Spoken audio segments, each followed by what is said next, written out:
सास बिना ससुराल। शेखर के साथ वैवाहिक बंधन में बंधने के बाद अर्चना मायके से रोते बिलखते विदा होकर ससुराल की डेहरी पर खड़ी थी। कभी घूंघट की ओर से शेखर को देखती तो कभी दरवाजे के अंदर देखने की कोशिश कर रही थी। अंदर से कुछ आवाज़ों को सुनने के सिवा वो कुछ भी समझ नहीं पा रही थी। उसे ये तो पता था कि शेखर की माँ नहीं है, यानी वो सास बिना ससुराल में जाने वाली है।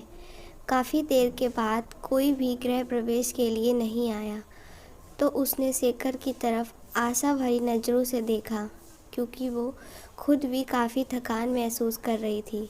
शेखर ने शायद अर्चना की नज़रों की भाषा पढ़ ली थी। वो अपनी छोटी बहन को बुलाकर लाया और उसके कान में कुछ कहा। थोड़ी देर में बहन कुछ औरतों के साथ लेकर आई और अर्चना का गृह प्रवेश करवाया। आगे भी कुछ रस्में हुई। इन सब के बीच अर्चना ये तो समझ ही गई कि सास बिना ससुराल का मतलब है बवाल। धीरे धीरे सारे रिश्तेदार चले गए। कोई अपनापन दिखाता तो कोई बेगानापन। सब अपने अपने तरीके से अपना और दूसरों का परिचय दे रहे थे। अर्चना कभी इनकी तो कभी उनकी बातें सुनकर परेशान हो रही थी, लेकिन धीरे धीरे ससुर, पति और 2 छोटी ननदों के साथ अर्चना अपनी गृहस्थी की गाड़ी को रास्ते पर लाने का प्रयास करने लगी।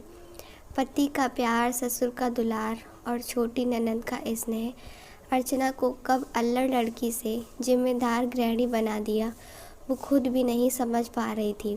पर इन सब चीज़ों के बीच उसके दिल में एक चीज़ की कसक रहा करती थी कि उसकी भी सास होती। शादी के समय सारी सहेलियां उसे काफ़ी किस्मत वाला मानती थी कि चलो ससुराल में सास की किचकिच नहीं रहेगी। पर सच्चाई तो ये है कि जिस घर में सास ना हो, उस घर में आने वाले सारे लोग सास ही बनने की कोशिश करते हैं।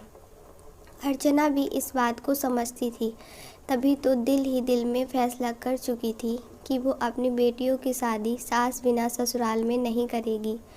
दोस्तों, कुछ रिश्ते नमक जैसे होते हैं। सास का भी रिश्ता कुछ इसी तरह का है। ससुराल का हर सुख बिना सास के फीका ही स्वाद देता है।